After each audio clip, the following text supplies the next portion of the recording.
All right, guys, welcome back to the Spin Zone podcast with me, Cake Eater, and then we also got Vile and Chad. And unfortunately, due to scheduling conflicts, Martine is unable to join us today. So, how are you two doing today, guys? I am doing absolutely fabulous. I'm pretty good myself, brothers.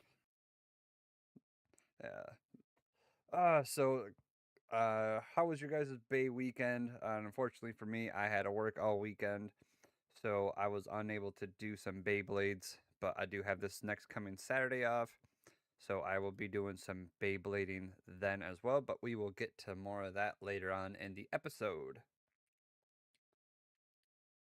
Well, Beyblade I think our in. weekend has a lot of stuff to talk about, but first, I think we got to do our promotion. Oh, Yes, we do. absolutely. Yep. So this episode of the Spin Zone podcast is brought to you by our very own Bays and Bricks. Chad, go ahead. Be sure to visit Bays and Bricks today and use code SPINZONE to save 7% off your order. That's SPINZONE at Bays and Bricks for 7% off your order. This coupon is usable twice per account. Use Trice per account. Yep, Trice. Like Trice. Tricerapress. Oh, hey, like Trice. Tricerapress. It is Speaking used, of which, yeah, twice per account. So go ahead, go to Bays and Bricks, get all your goodies for the holidays that are actually coming up in like a month and a half or something like that. Get your grandma a shark scale set. Get your nephews the shark scale. Get mom shark scale. Get everyone in your life shark scale. or Emperor Night. Sharkscaleonly.com. Oh my god, that's wild. Sharkscaleonly.com. Honestly, that'd be a pretty decent website. All See how many shark Probably. scales we can sell. Yep. That's the only thing that you are able to buy on sharkscales.com is shark scales and only shark That's scales. it, ladies and gentlemen. Not even the whole set. It's literally just shark scale. Yep. All Yeah, right. like we'll even send you the box, but only the part of the box that shows shark scale. We're cutting the bottom left corner out so you can't see the other two bays. So we're cutting off the whole like 66% of the damn box. No, But it's actually the okay, front of the Cake. shark scale No, the front of the shark scale box, it has shark scale huge in the middle.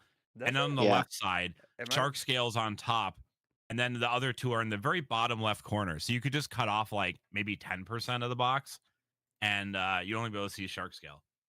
There Hmm. you go. And for those who are wondering, if you go to sharkscalesonly.com and buy a shark scale, we'll fill your box with actual shark scales, not just the Beyblade. Oh, it is. Oh, I guess I'm thinking of something else that is not the shark Probably. scale box. Okay. Yep. So there we go. And see now Chad's making promises we can't keep. Listen, I don't know about you guys, but I don't actually have a ton of physical scales from a shark. So Chad, you better be sourcing those because I have no leads on that. Sourced straight from California. California and Uh, all across the ocean water line. I was But going to say, and here I thought California had pretty tight animal protection laws. I guess not. Florida Not on when the most other of hand, California is missing. damn. Florida, on the other hand, you can go out in the swamp with a spear and go gator hunting. Okay, I mean Florida's just a wacky, wild place. I love it. It's not for everybody though.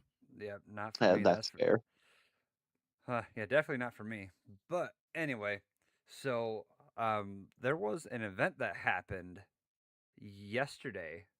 Oh Again, boy, it happened. yeah, so I was unable to make that one, but I heard some good things about it, some not so great things about it. So that's kind of what today's topic of this podcast is, basically things in our opinion that you should do or not to do, or even what to bring and what not to bring to a tournament, to a locals, or any sort of kind of get together, really involving just Beyblades as a general, but I think a couple of these will also imply to really anything. Yes. A lot of what we will mention today can apply to any type of activity that's done within a group of friends or a group of people outside of your home, whether it be TCG tournaments, Warhammer events, Smash Brothers tournaments if they still have those, et cetera, et cetera. Yeah, very They true. do still have Smash Bros tournaments. They Oh do. yeah, dude, Smash is still huge. Mario Kart, uh, really anything that was still huge, like even 20 years ago, there's still tournaments about Fair it, enough. which is wild. I just haven't heard about them in a while, so I wasn't sure. Oh yeah, it's all about Smash with the GameCube controller. Okay. Well, I So, want to guys, start us as off here, go ahead, go if ahead. that's all right. Yeah, Yes. So the first thing, and I think we can all in here agree, the first thing you need to bring to a tournament, more than anything else, is a positive attitude and good hygiene. very true. Like we have talked about like at least hygiene, especially in our first episode. If you have not done yet, so make sure you check that one out. Um, but yeah, hygiene, because we all know being in a kind of close quarters, it's gonna get hot. It's gonna get musty, and people really don't want to be smelling bo or anything else like that. And it's more than just put it on deodorant or body spray or whatever. Also, gonna take a showers, wash wash everything, and put on some clean clothes. Yeah, Mouthwash I mean, too, brush your teeth. yeah, I mean, That those are some big ones. I mean, like take a shower and like a thorough shower, not like hopping in for 3 seconds and hopping out. Like wash yourself and then put on some deodorant or some body spray or some cologne or whatever it is, perfume, whatever it is that you use. Um, like Chad said, like make sure your clothes are clean. I've had plenty of people in my life tell me, "Oh, I smell great today. I just took a shower." Well, no, bro, you just put on the same pair of sweatpants you've had on the past 4 days. That doesn't smell great, you know? yeah, Um, Exactly. and absolutely oral hygiene as well. Mouthwash, brush your teeth, and you say positive attitude, Chad, and really having good hygiene makes you feel good about yourself, which makes you go in with a better Exactly. attitude. Like they're Which all is why I interconnected. combined the two. yeah, yeah. That's very fair. I mean, that's very important, guys. We did have an event yesterday and we'll talk. I think some of this will be kind of intermingled, like we're kind of hop back and forth between some of this stuff. But yesterday's event, as a judge, I can tell you that there was some BO going on. And yeah, I will allow that some of that was probably because we were in the smaller room at Kraken Hits and it does get hot in there and it is close quarters for 20 plus people. But guys, seriously, do all those things that Chad and Cake mentioned. And also remember, Kraken Hits has two very private bathroom stalls. Um, if you know you're a bigger person or you sweat easily, just bring your deodorant with in your backpack. If you halfway through the event, you know you're hot and sweaty, head to the bathroom for a minute, throw a fresh coat on, and then get back to the tournament. Like there's no shame in that, you Yeah, know? yeah. In No, There's fact, always people will appreciate you for it. there's always time between rounds, and so you have plenty of time between when you play and then when the next time that you play. And there's just a lot of exactly. downtime in general. Even if you kind of go outside, do it in your car for your own little privacy, or like go to the bathroom, go into a stall, or go somewhere private if you don't feel comfortable putting it on beforehand or in front of people, which is totally fine. Just go into a little private area, go by yourself, and just put it on. There's no judgment with triple applying a thing of deodorant, even a couple times during the tournament as in general, because it does get I hot. And Exactly. I've been to I tournaments, and promise people will appreciate it. oh, absolutely. We have all been at tournaments, Beyblades, um, like TCGs, and even conventions. Conventions Oh are, my god. yeah, conventions are a different dog, but it literally falls under Listen, the same I will go thing. on record as stating there's a reason I don't go to conventions anymore, and it's because especially the last one I went to, which was an anime convention, which that's on me for thinking that it was going to smell good in there. As soon as I walked in, I felt.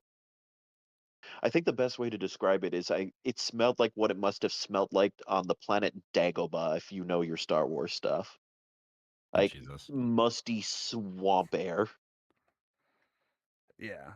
So basically, overall, just take care of yourself. Get some hygiene going on. Deodorant is everyone's best friend during that kind of situation. It really is. And know your location, because if it's gonna be like a kind of tight quarters and everything else like that, like this past Sunday, like yesterday's tournament was, it's gonna get a lot hotter, a lot faster. Everyone's gonna be sweating a lot more, even with doors open, even towards like the cooler weather season, which is going on right now. It's still Hmm. warm inside because so many bodies are in just one secluded area. So just kind of have some, basically at the end of the day, have some common courtesy because we don't want to be kind of smelling bad bo all day. No, and the And yeah, worst guys, thing that we could ever have to deal with is having to walk up to you and like confront you about it because no one wants to do that. No, no, they it's don't. It's awkward and it's uncomfortable, and some people don't handle it well. That's truthful. Um, Hmm. guys, especially, I'm going to emphasize this, especially for any of you who are going to be out Beyblading on the 22nd and are going to both events, please, please, please, just keep a stick of deodorant or some body spray or something in your vehicle that day, yeah, it's gonna be a because it's very going to Grab be you. long a day. long, sweaty day of Beyblade. Okay, it is. Hmm. Yeah, and then Yeah, again, we will kind of get to that more towards the end, but absolutely. You're going from like Yes, 10 o'clock in the morning until probably even 9 or 10 o'clock at night. it's going to be a day and a half, that's for Yeah, sure. yeah, I'm absolutely. excited. I'm stoked. Yeah, dude, I would Oh, be. same here. I'm gonna try Me and to. Vile are gonna. Me and Vile have already agreed to go to both events together, so that way, we're there right there when we need to be. And I think I'm not sure if we're. I think you are judging both events, aren't you, Vile? That's correct. Very Yeah. cool. So Since I came to my first event, guys, there has not been a single event I have not judged other than I think the level X event because I didn't qualify for it. So why would I be there to judge? You know what I'm saying? Hmm. Um, that's fair. but yeah, every other event I've been at and I've judged. So that's just what it is. Yeah. There you go. So basically, long Now, story short, like just put some deodorant on, put it in your backpack, keep it in your car. Like there's literally no Do what you got to judgment do. to, yeah, do what you got to do. Just apply it whenever you feel like you need it. We're all grown ass adults. Just trying to take care of yourself, take care of everybody else. Just basically be the best you that you can be, and having some cleanliness definitely goes a long way, Hmm. especially for a very long day. absolutely, it does. Now, Chad, when you brought up this topic, you had mentioned, not just hygiene, which I think we've probably touched on plenty at this point, but also the positive attitude. Um, Oh my what, goodness, what, yes. what, what makes you bring that up? Do you care to expand upon that a little bit more? I won't go into super big details, but um, everyone that was at that previous tournament, I'm sure noticed that there was a certain uneasy tension in the air during the whole event that just brought down the mood for a lot of people, which is something that we don't want to have happen at tournaments. And No, it's not just been the last tournament. There's been a couple other tournaments where I've heard from people that like they just did not have a great experience in it. People were having bad days and took out their anger in one way or another that like brought down the mood for a lot of people. Yeah, a lot of people forget that their behavior has an impact on those around them, even if it's not directed at those around them, right? Someone Exactly. might, get upset with a call and they might get a little argumentative with the judge. And it does happen sometimes. It's not great. And I wish it didn't, but, we live in the real world where unfortunate disputes do occur. But I don't think people understand that not only does that put the judge in a negative mindset, but it can put your opponent in a negative mindset as well as anyone around who hears what's going on. Right. Like, Exactly. there is nothing wrong with having a discussion about a ruling if you are unsure as to why it was called the way it was or whatever. But when you are having those discussions, try to keep them friendly and respectful and in a reasonable tone. And there's never a point to get down to where you're arguing about it. Like if you feel like it's no longer a discussion, it's starting to become an argument, that should just cease at that point, you know? And if there does need to be a longer conversation, maybe the judge isn't understanding something correctly, or maybe there's a consistent issue between a certain blader and a certain judge. Those are all things that should be handled privately behind closed doors, not in the middle of an event in front of God and everybody. Right. Exactly. Like, if you have an issue with a person or a judge, obviously don't confront them in front of everyone about it. Like, just say, "Hey, can I talk to you for a sec?" After, like, making sure they're not busy already doing something, especially if it's a judge. But like, n- just be like, "Hey, I want my opinion to be heard, and I want you to understand what I was trying to get across, and I hope you understand that." Like, if you do it that way, that's perfect. But there you should never be yelling at judges, or you should never be getting argumentative with stuff, because at the end of the day, the way things usually work at these events is the judge makes the final call, because it's what they're there for. Yeah. Now, Yeah. can they get calls wrong still? Yes, and if that's the case and you have, like, a sufficient way to prove that they got a call wrong, bring that up, show the head judge, or show the head of the event, and just, again, be kind about it. Be Because sometimes people will call things and they might be wrong, but I mean, unless they know otherwise and you're just sitting there yelling at them, that's not going to change their mind. No. No, and there are 100%, and I mean everyone here is a certified judge. Now I know you two haven't judged an event quite yet, but I'm sure you will shortly. I know Cake is going to help me judge this weekend, for instance. Um, There you go. but Martine just had his first judging experience this past weekend. I think Martine did a very stellar job, especially Absolutely. considering it was Shout his outs first to time. Martine for how well he did for his first time. Yeah, absolutely. Um, guys, there are some things that a judge can change, right? If the judge misunderstood a rule and you as a player feel like you have a better understanding and you explain it to them, they consult with the head judge and it turns out you're correct, then yes, like that is something that could change. Like that's a ruling that could change and the points could be changed or there could be a relaunch or whatever the situation requires, right? But there are some things that are just going to be a split second. Like, you know, listen, as a judge, let's talk about a midair collision, okay? Because this is probably the most commonly disputed call in Oh, Beyblade is absolutely. did the bays collide in midair or did they collide like as they were touching the stadium or immediately Oh, after that's they such a touched the huge stadium? one.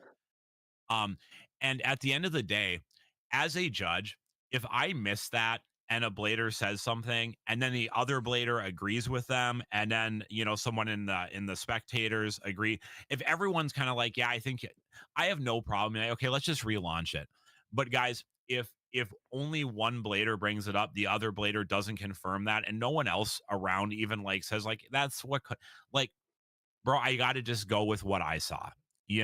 I can't Yeah. make changes to every call based off what one party or the other thinks they saw, right? Because that's all I'm doing too is I think I saw it you this way, you think you saw it that way. But Yeah. at the end of the day, I'm the person who was, put in charge of judging that match. So if I don't have a definitive agreement from both parties that are playing or from a large swath of the audience or something, I just have to go with what I saw. You know, Yeah. Yes. if I Now, if I if I changed the call every time someone saw it a different way than I did, the event would take an hour longer. and there'd be a That is lot of true. arguing, and it would just not be a great spot, you know? No. What I was going to suggest is if we can get our Minnesota events here to be a little more popular, something we could start doing to help make judge calls a little bit easier is if people want to bring their cameras with so we can actually record each battle and then use that Mm, footage to help determine judge calls, we absolutely could. yes and no. Just to, just because obviously, just go off of spacing. Like if everyone brings a big ass tripod to kind of do a POV shot of the stadium and Oh, no, no, everything. no. I'm saying like enough cameras for the event. So like if we have two stadiums, we only need like two cameras or you know what I'm saying? So, yeah, so Cake, I understand what your concern is. I Hmm. think what Chad is essentially saying is that each station would essentially have a dedicated camera, kind of like Egg puts up for the finals usually. You guys have all Yeah, seen that Yeah. before, right? yeah, yeah. Um, and actually, like, I think it's a really cool idea, and I have no problem. Like, put it this way, I think I would be okay with some type of like what I don't want is every single call, every single match, every single round being reviewed because now we're gonna have a 10-hour Beyblade event, okay? And we don't want that Yeah. either, right? Um, what I think would be a fair compromise is that maybe, and again, we would first off, everyone would have to. This is the hard part, right? We would have to find a way to pay for all this equipment because we cannot expect individuals to consistently be bringing their own personal equipment, which could get damaged, or they might need the storage on the devices for other things. I don't want to inconvenience the community, right? How are we going to Which is pay for fair. these things? What type of setup do we need? How much is that going to cost? But I think the big thing also is um, we would need to find a way to implement it, kind of like the NFL or the NBA or the MLB does. All these professional sports organizations. People don't just get to challenge every single play all the time. I would be No. like, if we ideally, okay, we live in an idyllic world. We're in the X Tower. X is the national sport of America. All this stuff, right? We have all this equipment. I would during Swiss rounds, I would give each blader one challenge. Okay.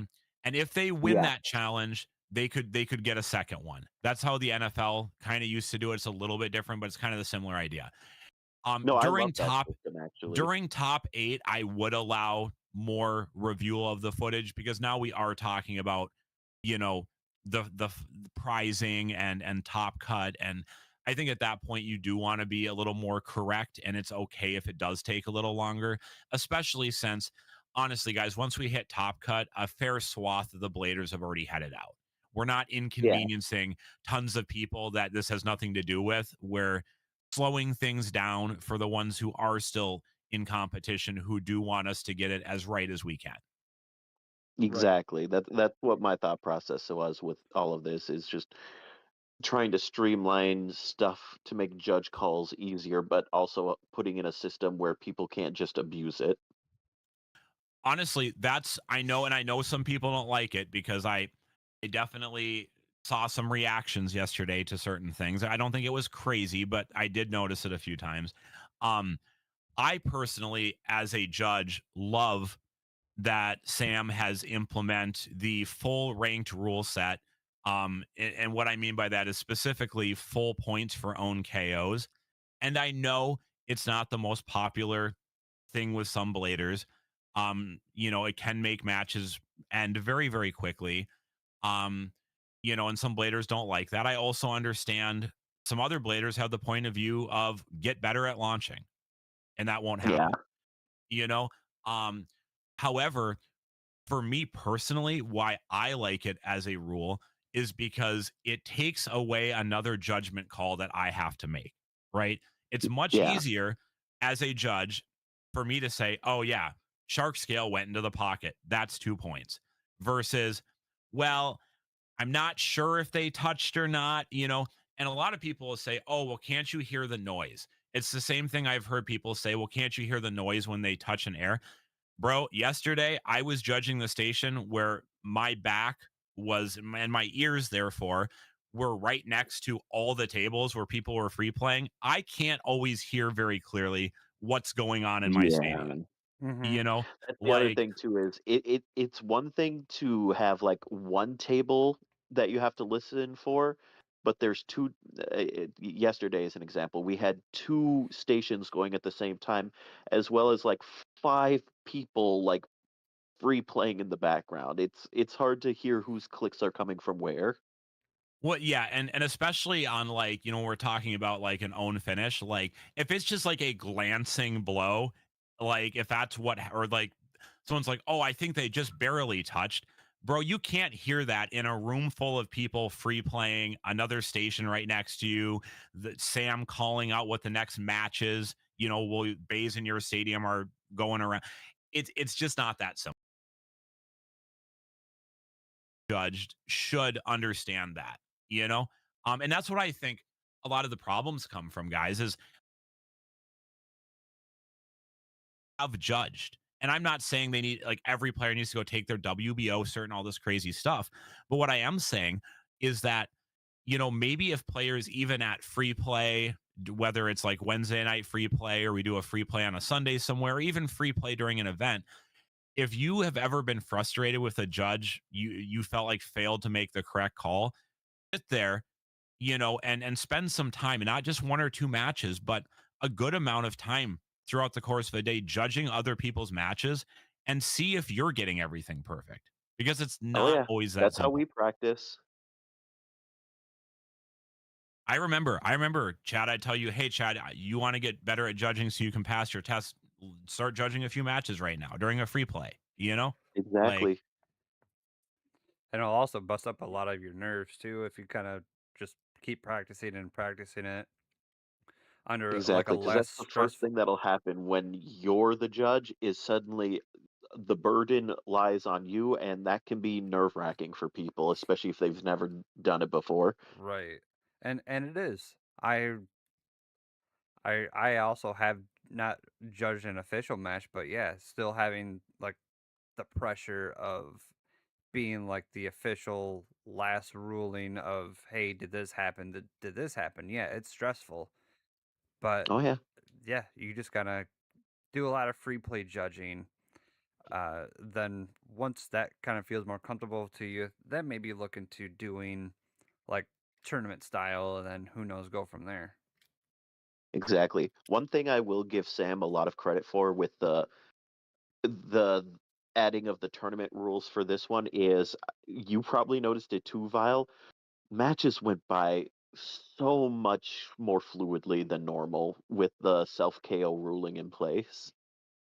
yeah, listen, I love the self KO rule. Okay, the full points. Okay, when Yeah, even if at this point, even if other orgs decided at their ranked events they were going to go with the 1 point relaunch or the yellow card, red card, whatever other systems are kind of allowed by WBO rules, I'd still do full points because I think it does make the event go quicker.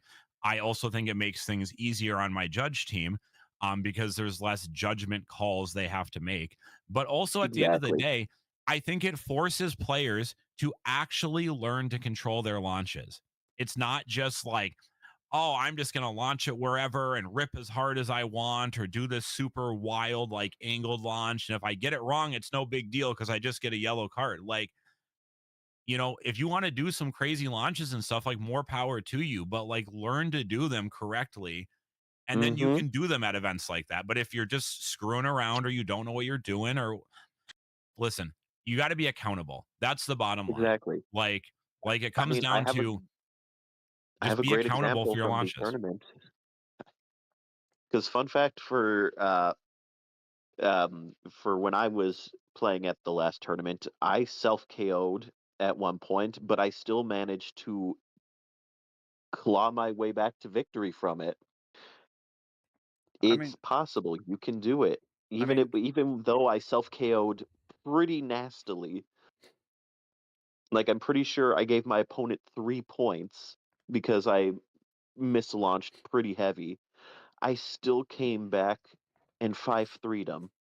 It's possible. oh Like yeah, you 100%. just have to. be very careful with how you launch, but as long as you've practiced your launches and know how your Beyblade is going to act, you'll be fine.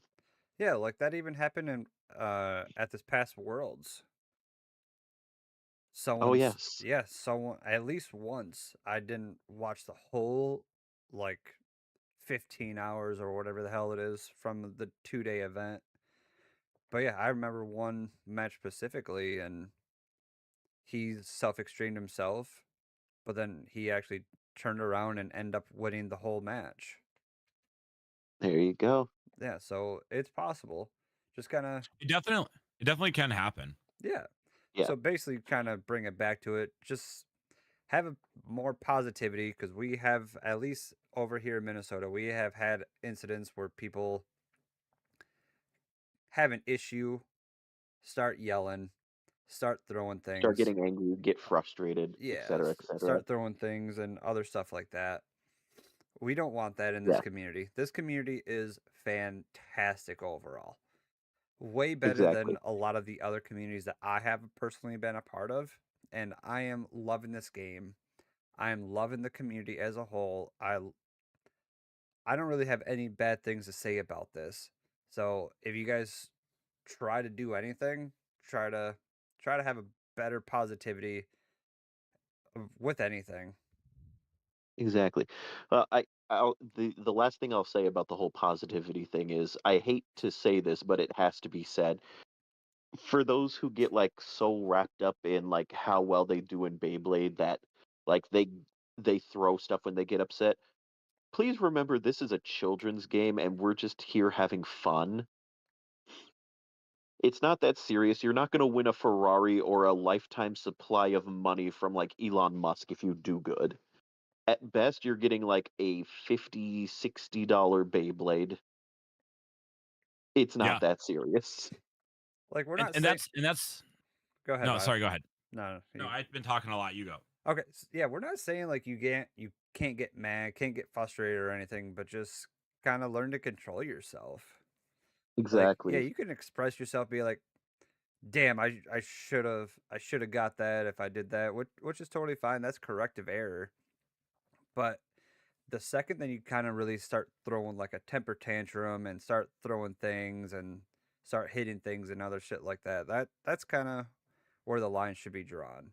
Everyone has feelings, everyone should have a way to express, which is totally fine and reasonable, but do it in a reasonable way.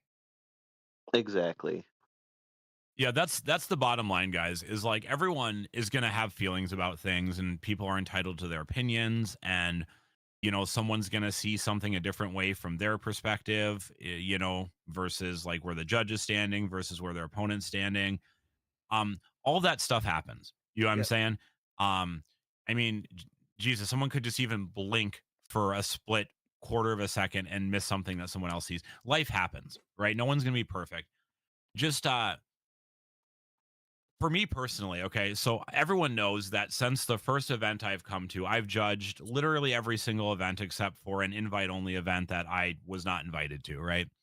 Um, and I will probably continue to judge every single event that it makes sense for me to judge going forward, right? Yeah. Guys, and I can't speak for anyone else. I can't speak for Chad. I can't speak for Cake. I can't speak for Martine or Acuna or Sam or anyone else in the community who may have their organizer or their judge cert. What I can tell you for me is that I never have any problem. Like if I'm outside smoking between rounds, or you see me before or after an event, or you want to shoot me a message on Discord or text me or whatever, guys, I'm more than happy to have a conversation with anyone about anything. You know, what I don't Hmm. want is for there to be a confrontation or a big argument in front of a bunch of people and other people get dragged in and then there's no need for any of that. But if someone has like a serious concern about the way I judge something, or they just want to have a conversation to maybe try to garner a better understanding, or they have a suggestion they'd like to make, guys, I am good for all that. You can approach me, and as long as you are willing to have a respectful adult conversation, I am happy to engage with you on that. Exactly. That's just me.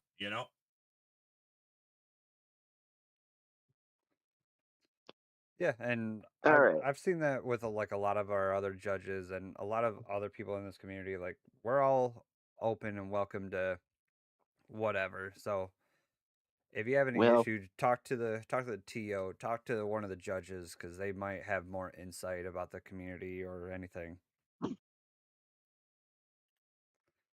So, speaking of talking to the judge or talking to the organizer, guys, we hmm are having kind of an epidemic here in the local Minnesota community. And for anyone who's listening outside of Minnesota, you can go ahead and put in the comments if this is something that's happening in your community as well, because I am curious to see if this is a local problem or this is just a Beyblade X wide problem. But we are having a lot of no shows and a lot of people who are saying, well, I didn't no show when they dropped 30 minutes before the event starts. That's still Um, considered like a no-show. yeah, guys, hmm this is kind of becoming an endemic at the point where like yesterday, we had 30 people registered for that event and we only had 22 participants, and the only reason we had 22 was cuz Chad showed up just to hang out, and because there were so many drops and no shows, he was able to play. So we had like hmm 9 people who either no showed or dropped last minute or whatever. Out guys, we can't keep doing this. No. Now I have some opinions I want to share, but I want to get your guys' initial thoughts on it too before we get into that. Oh, I'm pretty sure we're going to have the same opinion on this, which is pretty much if you know for a fact you're not going to show up, whether it's because you personally don't want to show up or because something comes up, you need to go to the Beyblade, the WBO site, and leave the tournament as soon as you can. Oh, absolutely. Do not put that shit off. It is gotten beyond frustrating with how many people will sit there and hold spots right up until the tournament starts and then just not show up because that's not fair to the people who may want to participate but couldn't because hey, the spots are full. You're not wrong. Guys, no showing or dropping, a half an hour before the event begins. None of this stuff is good. Okay. There's no context in which is good. And I don't want what I'm about to say to come off as a justification. Guys, we do understand. Okay. We're all human. We understand it's about to be a Minnesota winter. Yeah. An event may be on a day. We may have an event in January. It may be negative 20 degrees outside that morning, and your car may just not start. Okay. Like we understand, you may have registered for an event, you fully intended on going, and 2 hours before the event starts, your grandma dies. Okay. As obviously that's an extreme example. My point is things do come up and there are legitimate reasons to miss things or to, last minute have to cancel. Like we get that. But guys, there is no way that out of 30 people who signed up yesterday, 9 of them had life altering circumstances that came up an hour before the event started. Okay? hmm Like that is just not how that actually happens. And the problem, guys, like when I have an event, and again, this is still not great, don't do it, but I'm going to give you an example. When I have an event and I have a 64 player cap, if you register and then Friday night before the Saturday event decide, man, I'm just not really feeling it this weekend. I have housework I need to do, or maybe I, want to go to the bar, whatever. Guys, I get it. That's again, it's not great, but I understand that sometimes you change your mind, stuff happens, right? Hmm. But what the real problem is when we have these smaller events, the level X events, I believe, were capped at 20 people. If we're in the small room at Kraken, it's going to be capped at somewhere between 24 and 30. Guys, when we have events with that small of a cap and you are holding up a slot and then dropping an hour before the event, you have probably actively dissuaded someone else from attending that event who was actually going to show up. And hmm that is not only incredibly disrespectful to the organizer, but it's also incredibly disrespectful to your fellow players. Yesterday, because of all that nonsense, we actually didn't have a fourth place prize, that which was what Sam had promised, because he promised it based on the fact that there were 30 people signed up. Well, And as all of a sudden, someone that got to talk to the fourth place player, they were very, very disappointed that this was their this was said person's first time doing so well in a tournament, only for them to not get a prize because not enough people showed up, which is just for your first win to have that happen. Of course, they were so like upset and disappointed about how things went because I mean, again, the energy yesterday was just not great. There was BO, and then for that to be like the cap off for the event, like, yeah, a lot of people left yesterday very disappointed or upset about how things went. yeah, guys, we have to be better. Like we have to hold ourselves to a higher standard. This, I don't know, man. I struggle because I've been involved with, hobby community management in other games, whether we're talking video games, whether we're talking about guilds and MMOs, whether we're talking about trading card games, Warhammer, all this different stuff. And I have never seen this many like no shows or like, I don't know. It's crazy to me. I When agree. when I used to run pretty competitive MMO guilds, world first, server first, region first type of stuff. If we had a player who didn't show up for a raid, we would they get like one. And after that we would kick them. Like I think the community leaders here, Sam, Akuna, Six and Holly, I think they've been incredibly generous with people about this. Lenient And probably well, is a better word. lenient, sure. Um, I think they've been incredibly lenient with the community. And listen, I'm all for, being nice and being lenient and being understanding. But I do sometimes wonder, and this isn't me criticizing anyone, this is just me thinking out loud, that maybe this leniency has been abused a little bit. I feel that way Yeah, from you time to gave time. yeah, people give people an inch, but then those people take a whole mile instead. Hmm. So Like, it's yeah, tough, man. Go yeah, ahead, Cake. yeah. Like Vile said, we understand shit happens. Like you get into an accident on the way, or like a flat tire, or something else in life happens. We totally understand that. We're not disregarding that whatsoever. But it's with the people that purposely take up a spot. Oh, I might be able to make it. I might not. I don't know. Still up in the air if I want to go, but I'll still sign up just so I have it, just in case. But then it takes a spot away from someone that actually 100% wants to go and participate and just have fun. Because at least for me personally, this is my escape from my job, and it is a and if I were to go to a tournament and couldn't sign up because someone else did a no call no show, or I wanted to go to an event but it was all full, and then come to find out that people did a no call no show and I was able to go but just didn't show up, I'd be kind of upset.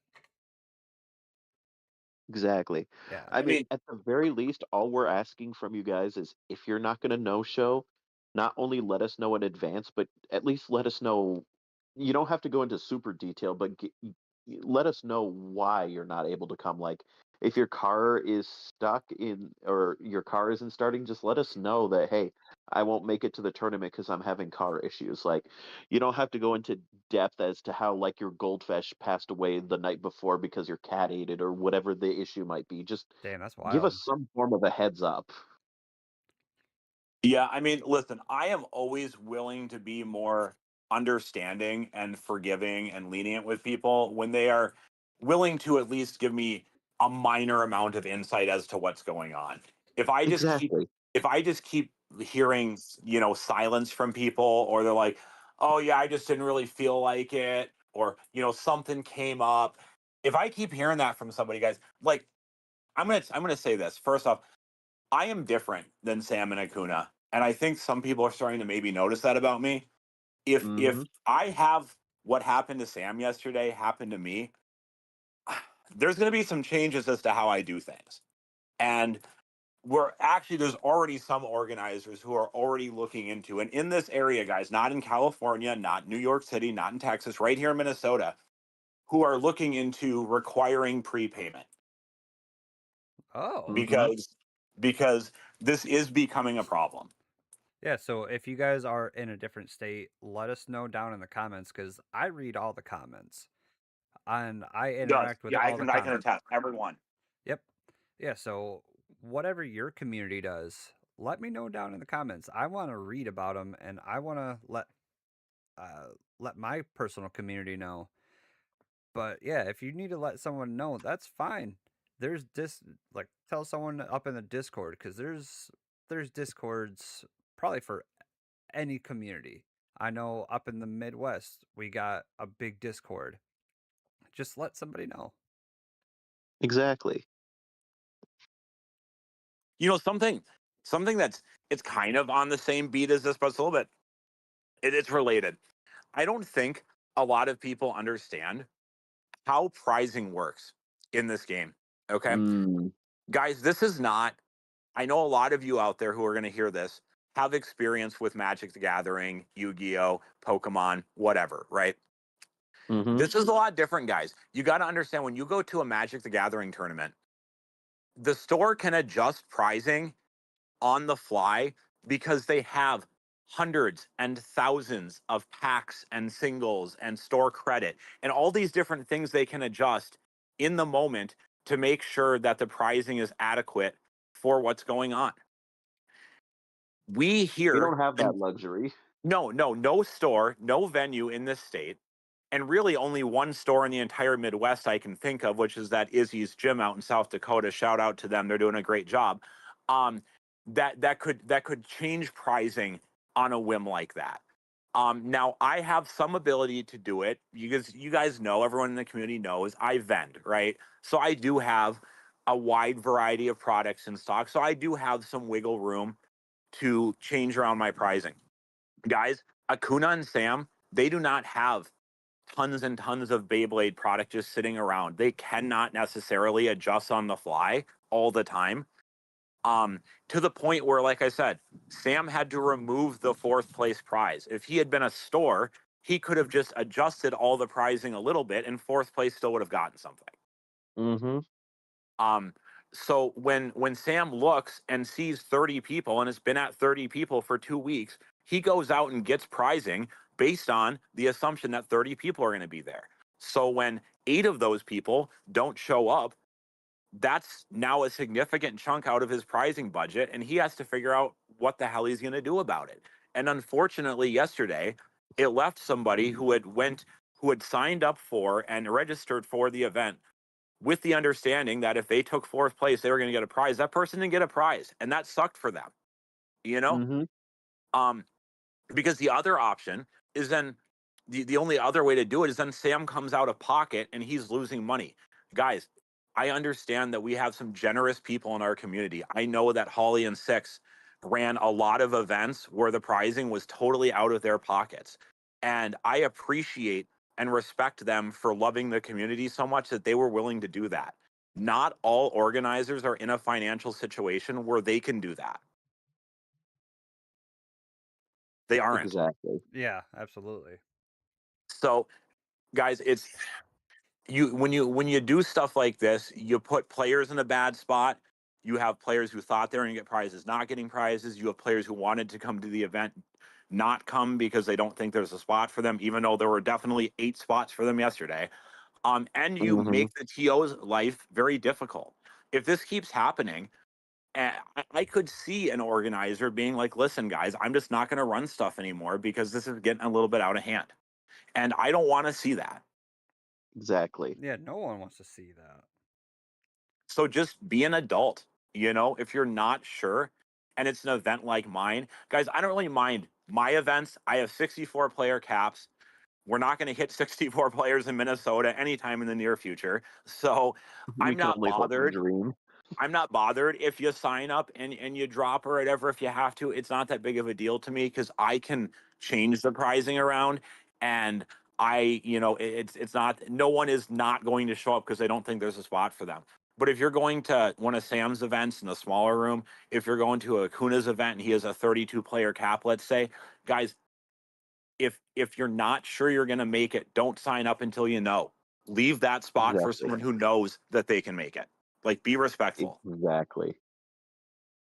Which is why I tend not to sign up a lot of the times unless I know for an absolute fact that I have that day off. Like the events on the 15th and the 22nd, I didn't sign up for those events until I made sure with my new job that I had those days off in specific. That's the way it should be done. Yeah. That's, and that's very important. Um, Again, guys, We I don't want to also harp on it. I don't kind want to of harp on it understand. too. Sorry, Chad, go ahead. I was going to say, we also kind of understand why some people sign up or why some people might sign up and then not take their names off. And it's because they're worried they'll lose their spot, which, hey, that's just life. You don't have to not go to the tournament. Like, sure, you might not be able to participate if you take your name off and then go back in there to do it and the spot is now taken, but you can always go there still and have fun. And I mean, worst comes to worst, you just don't get to win a prize, but you can still play Beyblades, and a lot of the times a spot or two might be open at the tournament. You never Yeah, know. that'll happen a lot of the time. And there are 8 spots open yesterday, so it will happen. But also, like, when I reviewed, I put up a poll the other day, guys, and for anyone who hasn't seen it, essentially asks what would make you want to attend more Beyblade events in our area, right? And one of actually the most clicked response was, um, I would like to get to know other players, more emphasis on getting to know other players, making friends, that type of thing. Guys, you don't have to sign up for the tournament and pay your $7 to come to Kraken Hits this coming Saturday and hang out. If you've never been to a tournament before and you just want to see how it is, if you just want to show up and do some free play, like, that is all not only allowed, but also encouraged. Exactly.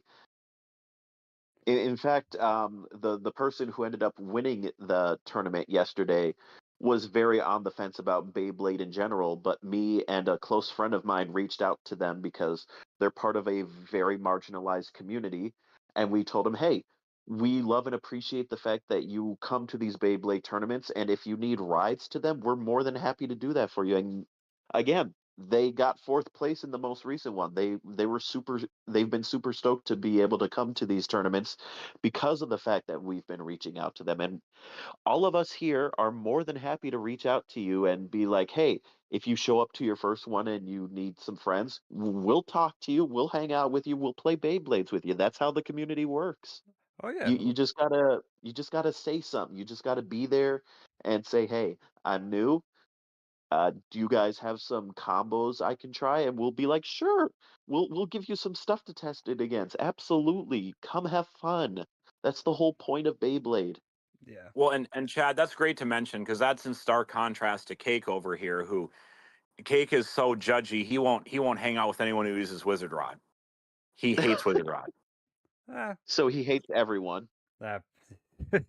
I'm just messing around. Cake's actually a really cool guy and is Yeah. very, very fun to be around and is not judgmental like that at all. No, But not at all. um, guys, that's a great segue. And I don't think we put this in the chat group before we started, but Chad, you bring up a very good point, guys. Beyblade is supposed to be for everyone. Okay, like Yeah. Chad said earlier, and I'm sure Cake said it, I'm sure Martine said it, and I think everyone's in the agreement corner. Beyblade is a children's game. Okay, it's not even really meant for us as adults, even though we may drive sales of the Shark Scale deck set through the roof. Um, Jeez. Guys, it's supposed to be fun. Okay, we want everyone to have fun. We want everyone to have a good time, and we want to be an inclusive community. Um, Hmm. I understand that some people are shy and some people are awkward and some people, maybe aren't social butterflies. Guys, that's okay. Just Oh come yeah. to events and, like, you will meet your people. There's always someone there who is looking for a friend just like you are. Me, I'm one of those people. I'm always looking for new friends because I had to get rid of a lot of my old friend groups. Yeah, and honestly, probably the best way to get to know people at events. So many people bring their stadiums. So Oh many people. yes. Oh yeah, so many people bring their stadiums. So just go up to a stadium. Hey, do you mind if I play test this for a second? Hey, do you mind if we do this?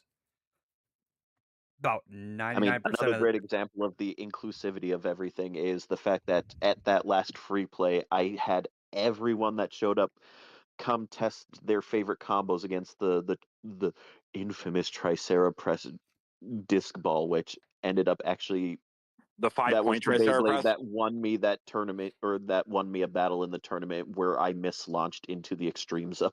yeah, it happens. But yeah, like Yeah. we're totally down to like do more free play stuff where it's like, hey, let's all gather together our favorite combos and just like take down one combo. Or like I think we all remember the one time where Sam was like, hey, I noticed my wizard rod is on the verge of breaking. Can we all grab our best attack bays and just we'll make a line one at a time and see who can break the Beyblade. Hell yeah, we did. Oh, we You broke know, that it's wizard rod. It was beautiful. That was it fun. it Sam almost, I think Sam broke it himself kind of. It was pretty funny how hard we all worked, and then Sam kind of broke it on his own. What Yeah, a prick. What a prick. Yeah, all the bad things to say about Sam. oh gosh, no. No, that was actually a lot of fun. Even though I cut myself trying to stop the wizard rod from spinning at one point, it was a lot of fun. Um, Exactly. We need more of that. So that's why I think more free plays would be obviously the first start, like more free play days besides just Wednesday here in Minnesota for people to gather together and just enjoy Beyblades, have some fun, especially if it gets to be like summertime. We could do like outdoor barbecues with Beyblades. I mean, come on, it's in the name BBQ, Beyblade BBQ, That's a how lot about of bees. how about a baby Q? Baby back Beyblade ribs? Q. There you go. Yeah, yeah. I mean, baby back ribs are good, bro. Those are Oh, expensive, but they're good. oh yeah. That's true. I mean, shit. So Just ribs in general are delicious. So there's actually been, you guys are talking about free play. There's actually been a lot of discussion about that lately. So a lot of people don't know this, but I regularly converse with the other TOs in the area about things we can be doing to improve the experience, events that we should be running that players will enjoy, and also, like you guys brought up, free play specifically. And I'm curious to hear opinions on this from the local community. So if you are listening and you are local, please feel free to comment on this. Please feel free to discuss it in the Discord today if you'd like. Um, we've been talking, and one of the major issues that some people have been having with, let's say, the Wednesday night free plays at Kraken is that they don't technically right now start until 9:30. And for some people, that's an awful late starting time. So Yeah. there's been some discussion, and I'm not promising anything or saying that we've sat down with Joe or anyone else at Kraken and had full discussions on this yet. But there has been talk about maybe, trying to start those a little earlier. We haven't Yeah. done that yet because, as we know, Sam can't get there till 9:30 because of work. But there maybe are other people who could get there earlier and who, kind of could be trusted to kind of, keep things in order and make sure everyone's doing the right things. Um, Yeah. you know, maybe we start free play at 5 o'clock when Kraken opens, and it's just 5 to midnight, and people come for whatever period of time that they're comfortable with. You know, Exactly. um, and some people might be there from 5 to 7. Some people might come 5 to 9. Some people might come, like Cake does, like 10 something to midnight. Some people might be there for the full 7 hours, and that's great too. You know what I'm saying? Like, um, that might just be like kind of a good way to try to ramp activity up on Wednesday nights. And, if that's something you would be interested in, let's talk about it. Let's talk about it in the Discord. Let's comment in the comment section. Let's figure it out, you know? Exactly. Yeah, Um, and if Wednesdays don't work, what days do work for you? What time yeah, works like better? Yeah.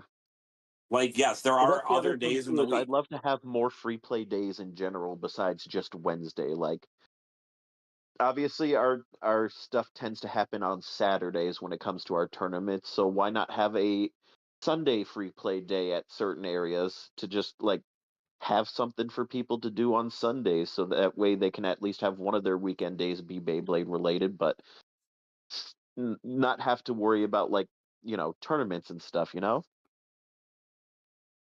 Well, and I think that's a great idea. You know, um, and really, guys, anyone can step up and do things like this. Free play does not require you to set up a day for free play at whatever your venue of choice might happen to be.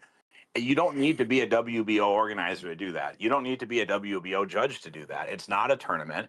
It's just a friendly get together for people to play Beyblades. So Exactly.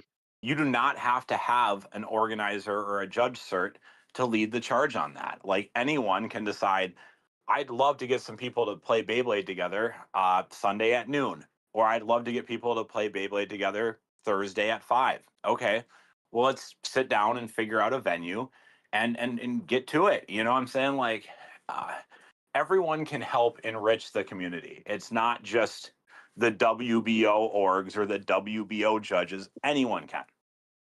Oh yeah. So what's I stopping mean, heck, anyone who's what's I'd love stopping? to organize my own thing if my house was a bit bigger. I'd love to just have people over for like a pizza night with Beyblades and just have fun that way. I mean, I do that already with AJ and now our newest friend who we made through Beyblades. Yeah. They were over last night for pizza and Beyblades, and it was a lot of fun. Where the hell was my It invite? doesn't.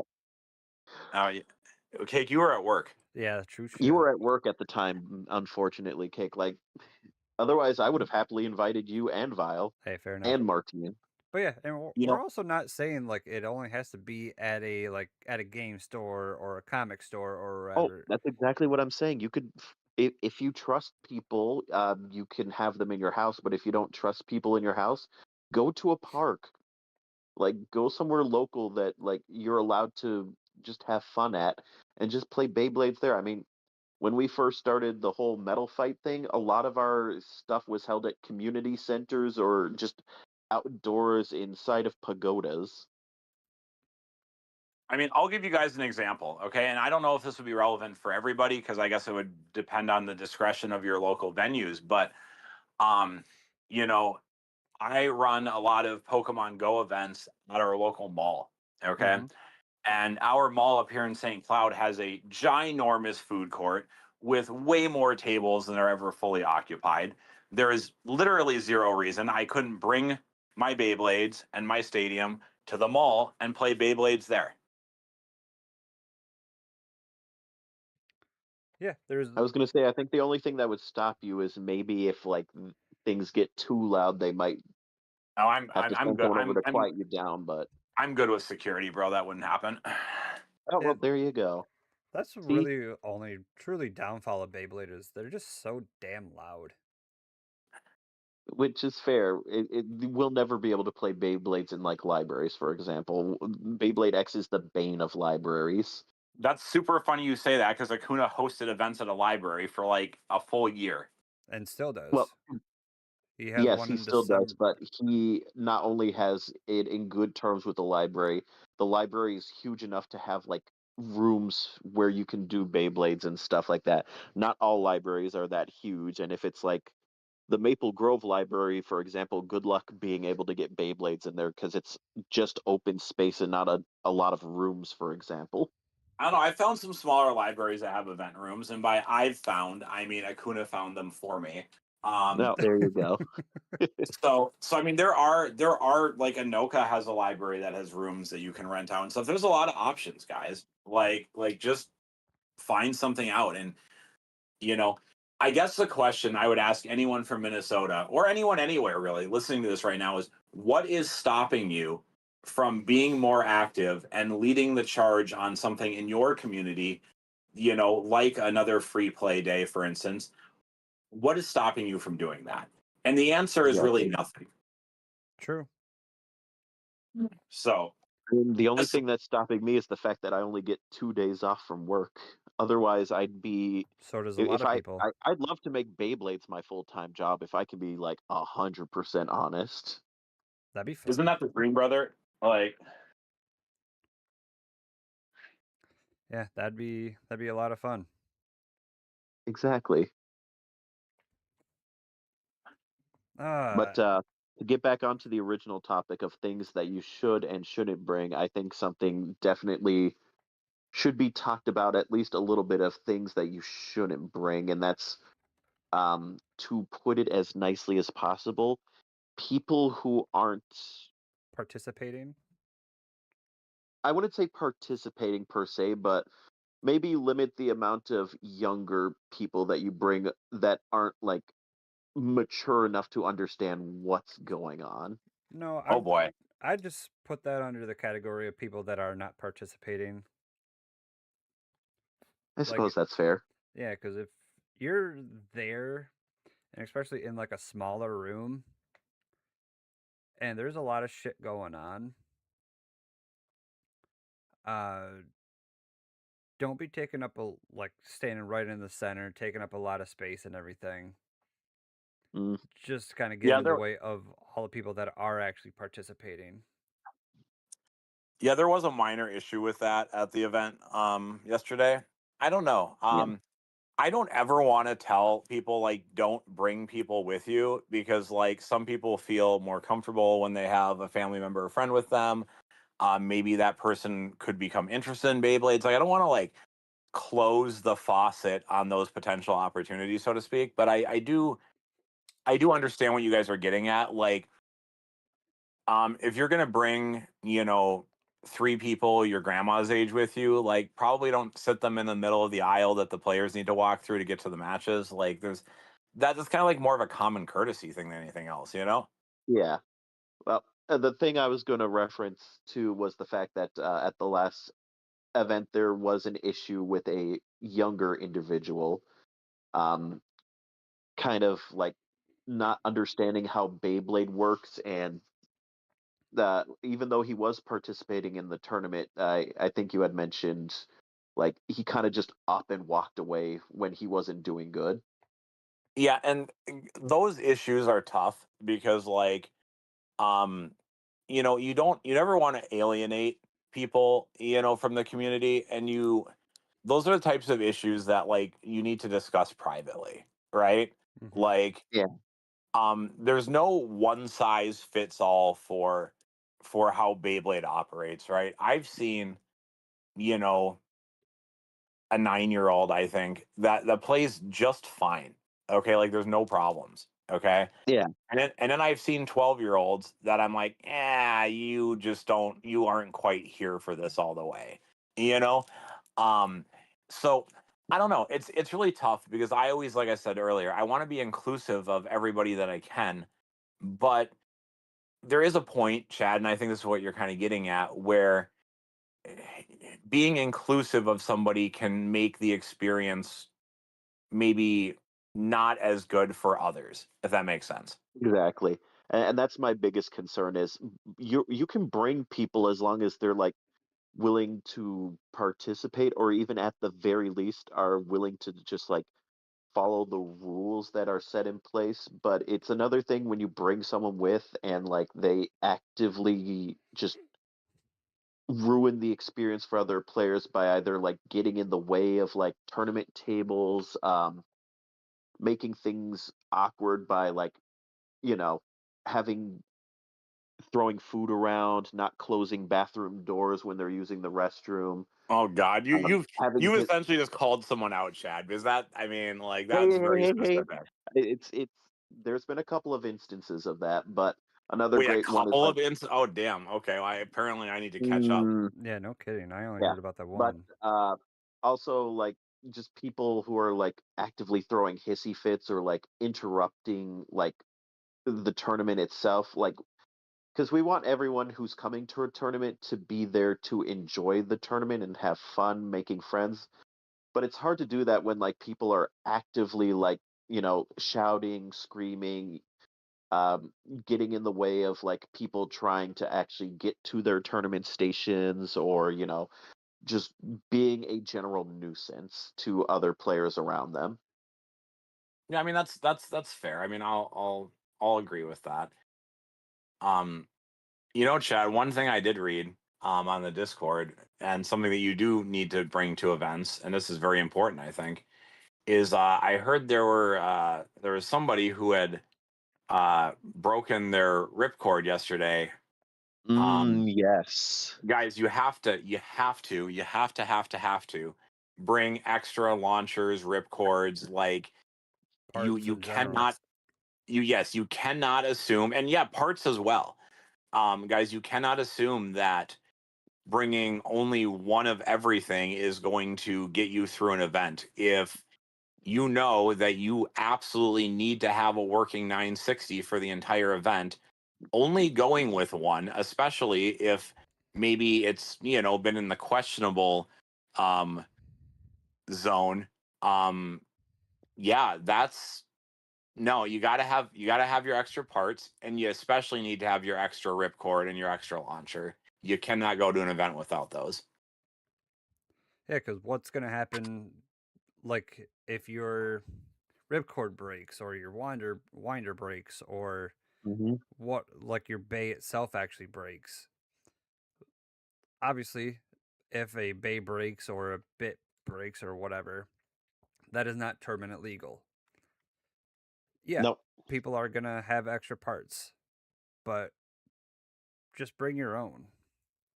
You don't Yes, want to you really try rely to on. bring extra parts if you can. I know I, for example, have pretty much one of each part in my collection, and that's just because of financial reasons. But if you do carry multiple, you should bring multiple, because the last thing you want is for your precious Wizard Rod 160 to break on you, and then suddenly possibly your best Beyblade of your like batch of Beyblades to be out of commission, and because you don't have anything to replace it, you're kind of just done. Right. I mean, guys, I fully agree. So I'm gonna sound like a certain someone you were talking about before the show, Chad, but um I arguably probably have the largest Beyblade X collection in the state at this point. Um, so I Yes. always bring extra parts to events if I'm going to be playing. And Hmm. guys, I'm going to be very frank with you, as both a owner of a huge Beyblade X collection, as a WBO certified judge, as a WBO certified organizer. Guys, my parts are not your parts. Okay. Um, Hmm. No. and well, it's great if you do have a friend who will help you out if something breaks during an event. You should never assume that that's what's going to happen. You should always be willing and able to cover yourself if your ripcord breaks, if your launcher jams up, if your 960 busts halfway through an event. Be responsible for your own stuff, you know um now listen, if Cake's 960 breaks in the middle of an event, will I help him out? Yeah, I probably will, because Cake is my buddy. And same with Chad, same with Martine, same with Akuna, Battleship. There's people in the community that I am close with like that. But random 16-year-old number 4 that I maybe know their name because I see them once a month, like, just being frank and honest, I'm probably not loaning parts to that person. Oh, Hmm. absolutely. And don't expect your organizers for your states to just loan out parts either. That's the other thing, because we're talking specifically about Minnesota, but obviously a lot of organizers, especially even the bigger ones, they may be able to loan out a launcher, but parts they definitely will not loan out just willy-nilly unless like you know them super personally. But even then, like I'm playing a dangerous game with only having one of each part in my collection, and I realize that I play with the risk knowing that if my parts break, I kind of just have to replace the entire Beyblade or drop out of the tournament and just call it a day from there. But again, financially speaking, that's all I can do right now until I can get more beautiful Beyblade money to just buy as many Beyblades as I want, and then you better believe I'm getting as many of my favorite parts as possible. Chad will be like a sprinkler. He'll be just sprinkling out money to everybody. Yeah. I For want to get to the point where I can have 36 hexes of all the various colors. Wait, 36 of each color? No, 36 of all the colors, like all of them combined equal Oh, 36. oh how Jesus, many bays have Hexa? I, I'm 2. sh- I think there's like 3 or 4 different hexes at this point. I know there's the green one from Ghost. There's the orange one from uh, Hammer and Incendio? Reaper or Hammer Incendio. Uh, The Soar Phoenix. there's the blue one from Phoenix, and then there's a red one that I've seen, but I don't remember which one that comes on. Oh, Is there a red one? I don't know. What is yeah, that from? yeah. What the hell's the red one? I saw someone yesterday with a red one. I Oh, don't know where that would come from, but I'll figure it out. Real quick, Psycho, I can tell you're listening because Cake just sent me a message. Yes, I will have one with me on Wednesday. So if you're going to be there then, we can handle that. Or I will also have them on Saturday. So if you are going to be at that event, which I believe you are, we can do it then as well. There you go. Yeah, I think um, I think we talked about a lot of the good things to do, good things not to do, good things to bring, what not to bring. Like especially like the major ones. Obviously, there are probably a lot more. Like you don't need to bring every single bay and bit and part and everything that you own. Obviously, you're not gonna need your Horn Rhino or Shadow Shinobi or anything else like that. If you want to leave that shit at home, go ahead. Okay, quick thing. I just found out what it comes on. It's the Barcelona Hell's Reaper that has the red Oh hex God, on it. Yeah, and so for that's anyone why who no one. doesn't know, that is locked specifically behind a stadium set that you can almost never find in the States for under $100. So, Hmm. yeah, not many people are going to have that one, at least not here. Well, And like I said, I saw someone at the tournament with red hexes, so there are people who did get it apparently. But Yeah, obviously, if I I'm mean, I gonna don't get know. parts, Do you I'm remember going who to go had to it? baysandbricks.com for my parts. Do you remember who had it? Not off the top of my head, no. Because I don't even think Egg has that because he was actually trying to see if he could find someone to split because I have one of those stadium sets available right now. And he was trying to Mhm. figure, I think he was talking to Wayward, and because Wayward kind of wanted the stadium and they were trying to figure out if they could split it somehow and Egg would get the bay and Wayward would take the stadium. But yeah, I be mean, a I don't pretty even good think Egg deal. has that. So I don't know. Maybe I wonder if it was Wacko. Wacko has a pretty extensive collection. That's very It true. it was, yes, it was Wacko. That and then that Yeah, would make sense. yeah, Wacko's a baller, dude. I mean, not only is he a great person and a great blader, but I mean, he has a really dope collection. Yeah, he has a lot of And shit. really cool stuff. Just a solid guy in general, though. No, and that's why I said he's also a good Oh yeah. Oh, blader and I a know. good person. I'm just also agreeing You're with you. reiterating, Yeah. Yes, sir. Yes, sir. reiterating, Yes, sir. brother. Yes, sir. Yeah, that red hex is real rare though. I didn't even realize like I did not know that came with that. That's really cool. Um, which is weird because I actually have that bay on display in my room. I just don't know that I've ever looked at it that close. Yeah. That's fair. Yeah, I mean, it's if you're not looking at the parts specifically, it's just a slightly recolored version of the Hell's Reaper, which is not a super fantastic Beyblade, as we talked about in uh, a previous podcast where we listed our picks for tier lists for the Beyblades. Yeah, that was just Hey, a couple episodes ago. you know what I'm thinking, and I'm just gonna spit live right now because I like to do that. But guys, I'm thinking maybe the next episode we have that we don't have a guest scheduled for, we finally do our bit and ratchet tier list. That I'm Alright. fine with that. Yeah, we can do that. Got to do especially that with- eventually. Yeah, that's very true. But yeah, we can talk Yeah, more about that off air. No, but absolutely. I was just kind of, like I said, I spit live sometimes, gentlemen. So no, that's fair, and we should probably Respect. do that. But anyway, those are probably like the major things to bring, what not to bring, to do, what not to do is at any local tournament, at any local get together, or really anything. Just common oh, I've got courtesy. Cake. I've got one more. Oh, I've you got do? one Oh more. shit! Oh, my bad. You should arguably, and I say arguably because this is obviously a joke. You should not bring a comb that looks like a butterfly knife. What the fuck?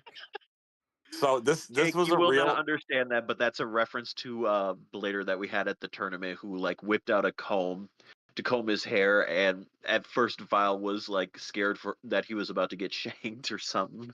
Oh my! I was not God. afraid I was going to get shanked. However, it functions. It flips open exactly like a butterfly knife, and the outside is at least metallic coated. So, like, The I'm whole like, thing was like very black too. yeah. I walked up and I'm like, hey, let's put the knife away at the station, please. And then you're like, it's not a knife, and I'm like, what? And then the guy showed me. I'm like, oh, that's a comb. Okay. But still, let's put that away and get started. Like, it was pretty funny. I don't Oh know. my God! What the I hell? love how you mentioned that, and I was unironically gonna say as a joke, something you shouldn't bring to a Beyblade event is a pipe bomb. Well, yes. So, Because I made a joke with that with AJ while we were at the tournament, and he was like, "Man, I don't know how I can get." Or we were discussing jokingly about distraction tactics in order to win Beyblade fights. Because AJ mentioned how a really funny way to distract someone to get a win in Beyblade is to lean in and kiss them as you're preparing to battle, wink at them, and then launch. And I said, "Well, if you're gonna do that, you might as well just plant a pipe bomb in the stadium." So, I So mean, a couple things. First off, Cake, we're never going to be able to go to a Beyblade event any further than about Chicago because we can't bring Chad to an airport, apparently. yeah, no Um, kidding. and number two, and I need to make this very clear, players, even though Chad was joking, this is a good time to segue into something. Um, do not make out with people at Beyblade events, especially not without their consent. Just Oh my want to be very God. clear. Anyway, I don't ever want someone to come up to me at an event and say, somebody leaned across the stadium and kissed me without my consent. And when I asked them why in the world they thought they could do that, they heard it on the Spin Zone podcast. Okay, I don't ever want to hear that. No, but unironically, we here at the Spin Zone podcast do not endorse doing anything without another person's consent, including bringing weapons to a Beyblade tournament, because it's not that serious. That's a good point. That's a good point. very. We're just not now. I feel like we're just fucking shooting this shit. I don't even feel like we're doing Yeah. a podcast anymore. I mean, Like, that's really what podcasts are at the end of the day, is just people kind of shooting the shit, things that they like, things Yeah. that they don't like. So, Hey, listen, we've never said that we're a scripted podcast. We write down ideas for what we want to talk about, and then we just improv it, which is why we work so well together as a group, because we work good off of each other's comedy and our humor. very true. and, Yeah. most of the time we do pretty good, and sometimes we kind of just drive right off the road. So, Oh shit. sometimes that can be I mean, fun. we did that a little bit earlier because we got really sidetracked from the initial what to bring and what not to bring, but it was something that had to be discussed. So, No, that's fair. Speaking of Cake, I assume we're about to wrap it up here, correct? Yeah. So, speaking of things that, or I guess events that you should or should not bring things to in the near future, do you want to run through the upcoming events? Yeah. oh yes, please. Yep. So this coming Saturday, our main man Vile is hosting an event at Kraken Hits in Findlay, Minnesota, November 15th. That does start at 5 p.m. It is a Ooh. later than kind of normal. Um, so that's going to be a really good event. Anything you would like to kind of add to that one there, Vile? It is a ranked event. Yep, real quick, it's a ranked event, $7 entry. Start time as close to 5 p.m. as we can humanly get to. Doors are at 4, so you can arrive as early as 4.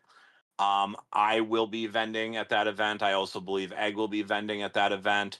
And I believe Wayward will have spin stands available for sale at that event. So if you need some Beyblades or you need a stand, Egg does individual parts for sale. Bring some money, have your Venmo ready. There'll be lots of great vending opportunities there. Oh yeah. Also, guys, right now in the WBO for this particular event, we do have 33 bladers registered. As you guys know, if we want to hit the top tier of prizing, we need 40 paid attendees. Okay, so you guys, if you're thinking about signing up and you haven't yet, you should do it. The prizing at my events is always pretty lit. We're gonna have a few giveaways. I know Cake, on behalf of the Spin Zone podcast, is sponsored a giveaway. I also, on behalf of the Spin Zone podcast, have a giveaway. Maybe we'll have another one. Who knows? Um, Anyways, it's gonna be lit. It's gonna be a lot of fun. Everyone should be signing up. Everyone should be telling their friends to sign up. Let's just get to 40 paid attendees so we can unlock the highest tier of prizing for this one, guys. Absolutely. Yeah. Absolutely. 33 people signed up right now. The max is 64, so there are 31 spots still open. It is going to be a really fun event. So if you guys are around the Minnesota area, definitely check that one out as well. Oh, guys, real quick, the last thing about this event, it'll also be Cake's official debut as a judge. Oh shit. So Ooh. Yep. So that's gonna be fun. I'm actually looking really forward to judging my first tournament. so it's gonna be There pretty you go. And pretty hey, if dope. you have any complaints about how the judge is doing, you know exactly who to complain to. Damn. You can complain to the hand because the face ain't listening. There you go. Damn, Dang. what are we back in the 90s with that one? Jesus, good pull. Absolutely, brother. See, We're I rolling was gonna back. go a different route with Now, mine. I was gonna base off of Dueling Book, which is just I'm a gray judge. What I say is final. You cannot appeal my judgment. now, No, Cake, that I believe the next weekend we have a double dose of Beyblade X. Is that correct? yeah, but going off of Oh what you just said there, Chad, that also Oh, sounds like majority of Yu-Gi-Oh judges. Whatever I say goes. No, you cannot appeal it. yes. Yu-Gi-Oh! God. Anyway, and then wait. Oh yeah, November 22nd. It is a 2 event day. It is going to be a busy day. So again, we are going to emphasize smelling good for this. Bring deodorant, Oh yeah. bring your body spray, shower either the morning of or at least the night before. Yeah, shower at Yeah. least the night before, shower the day of. Put some deodorant on, put some clean clothes, do whatever you got to do. Have proper hygiene because it is literally a all day Beyblade thing, which is going to be fantastic.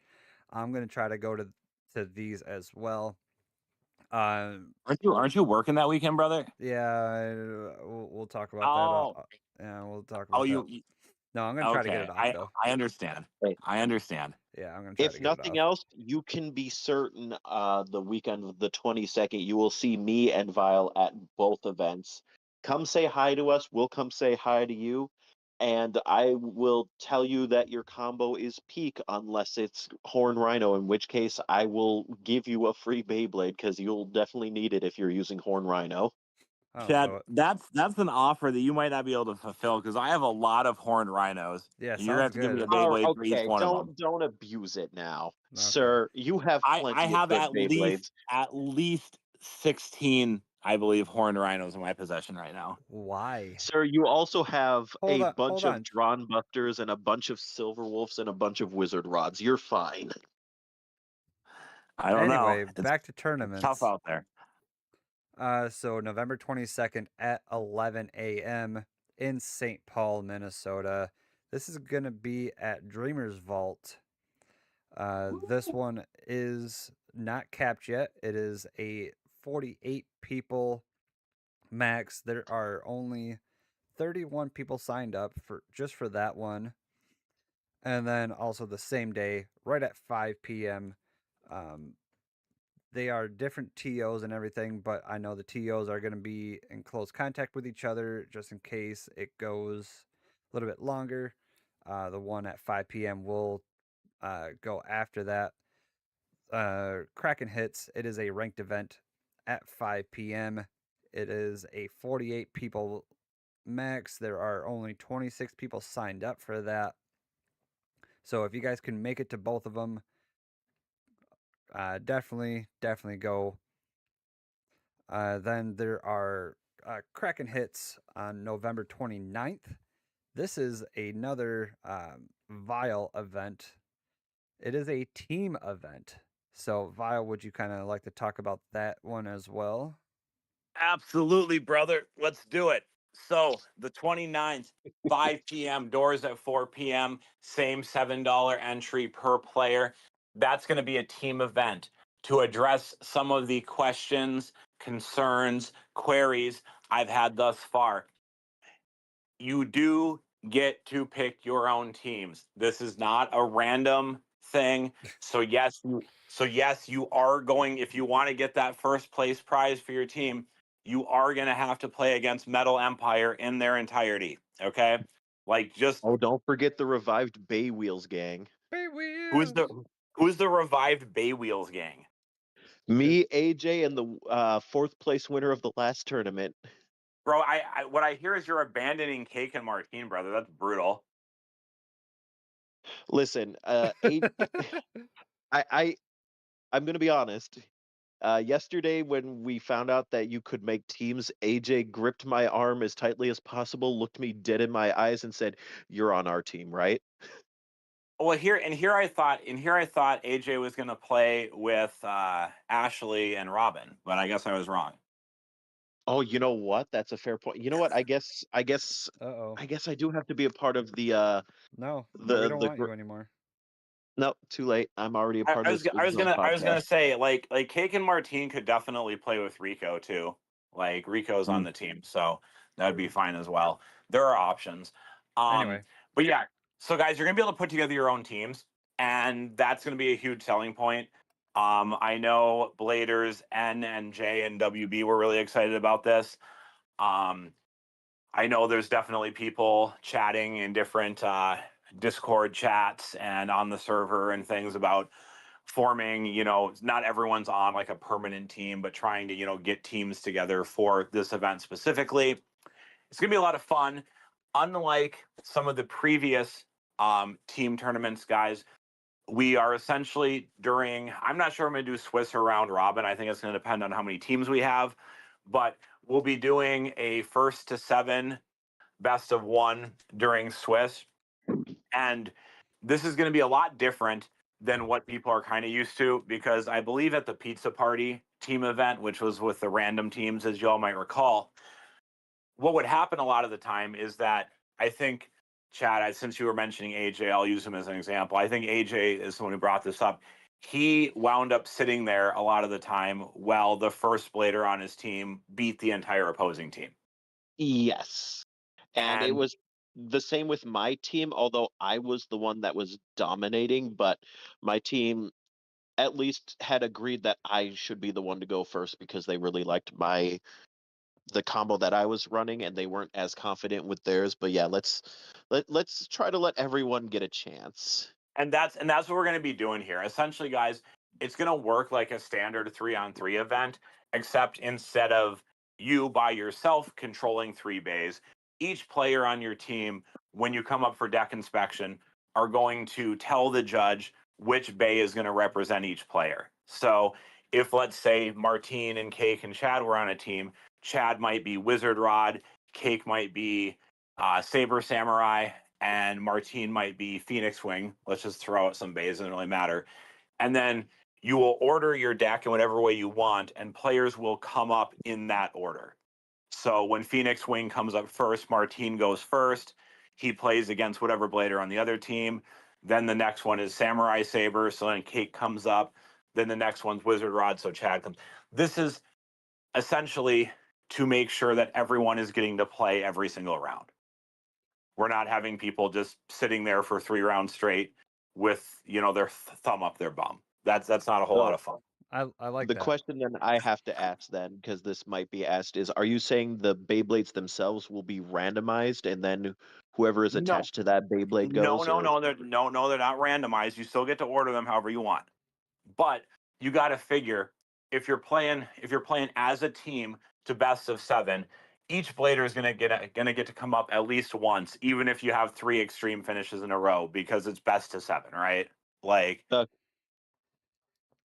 so. that's what I wanted to make sure of, because Yep, yep. again, the reason the other tournament went the way it did is because, like, for instance, there were because I kept beating the other bladers, my teammates never got a chance to, like, go up until the No, so times we lost. it's just gonna be like a normal match, best of 7. So Chad, if you come up first with your Wizard Rod and you get a spin finish, that's 1 point. Then Martine comes up with his Phoenix Wing. He unfortunately loses to the opponent, whatever. Okay. Then, Cake comes up, his Saber Samurai, spin finishes, whatever. Okay. So now all 3 of you have already played. Now you guys go reshuffle your deck. And then Perfect. so everyone's going to get to play. It's going to be a lot of fun. And then when we do get to Top Cut, this is going to be a lot different. Okay. So the first thing, Mhm. so the first thing I need to clarify, because there's some differences here, is that during the Swiss/round robin, like I said, it'll depend on attendance, time frame. Own finishes will just be the 1 point. Okay. However, and the relaunch like normal. However, when we get to Top Cut, it will be full points for own finishes, because at that point, these are supposed to be the top teams, right?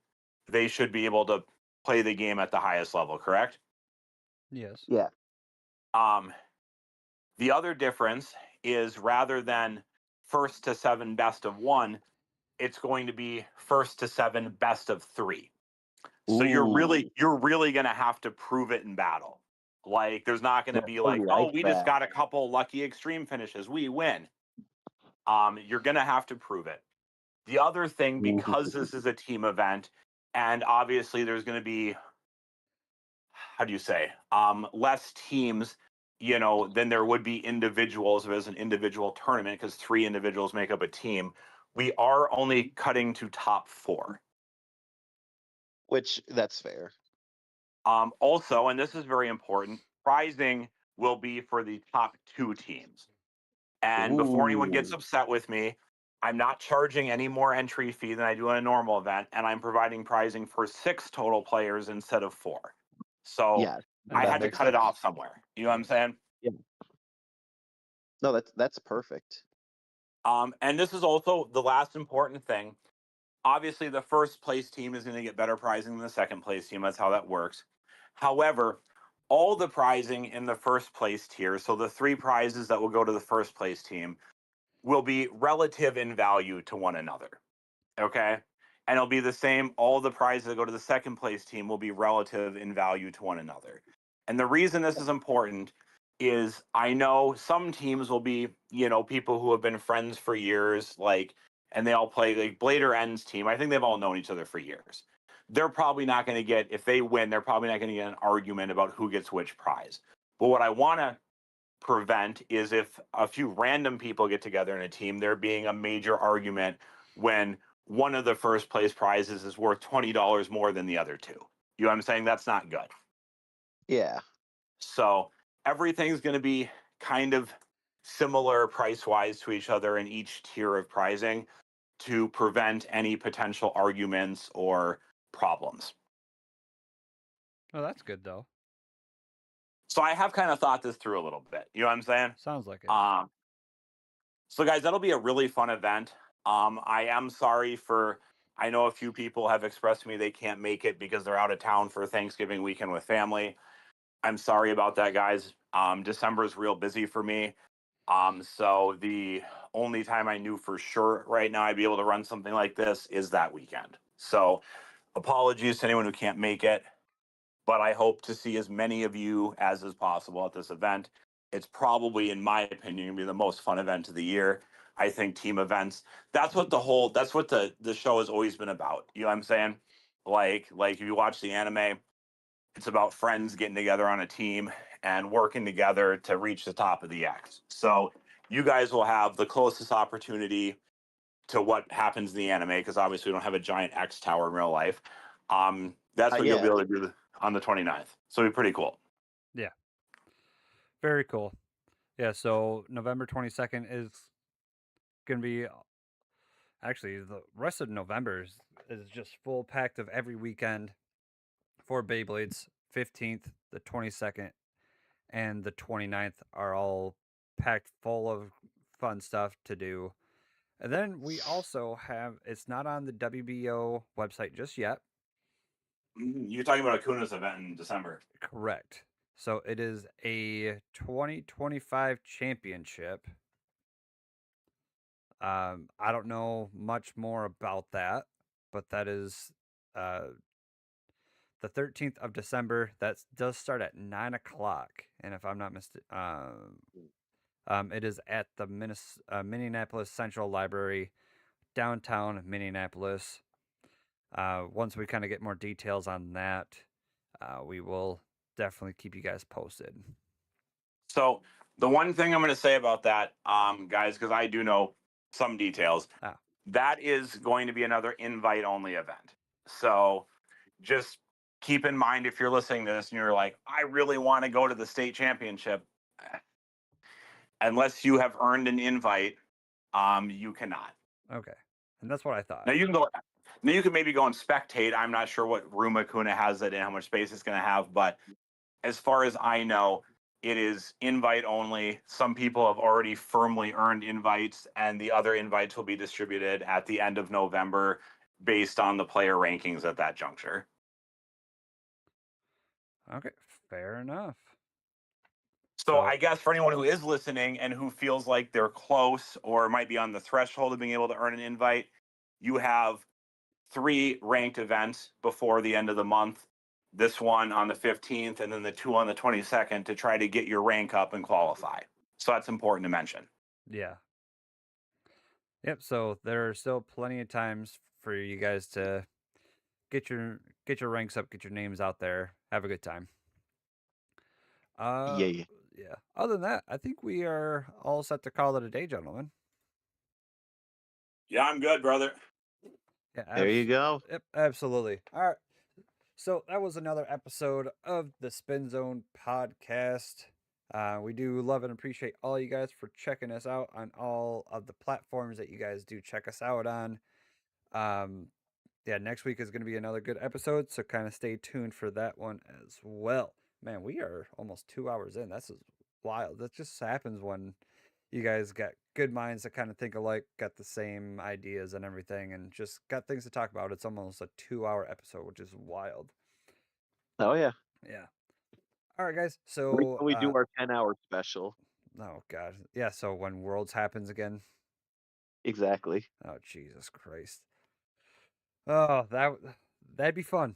I'd be in for that. But we will go from there whenever we do get word on Worlds and fun events like that that have a watch party. There you go.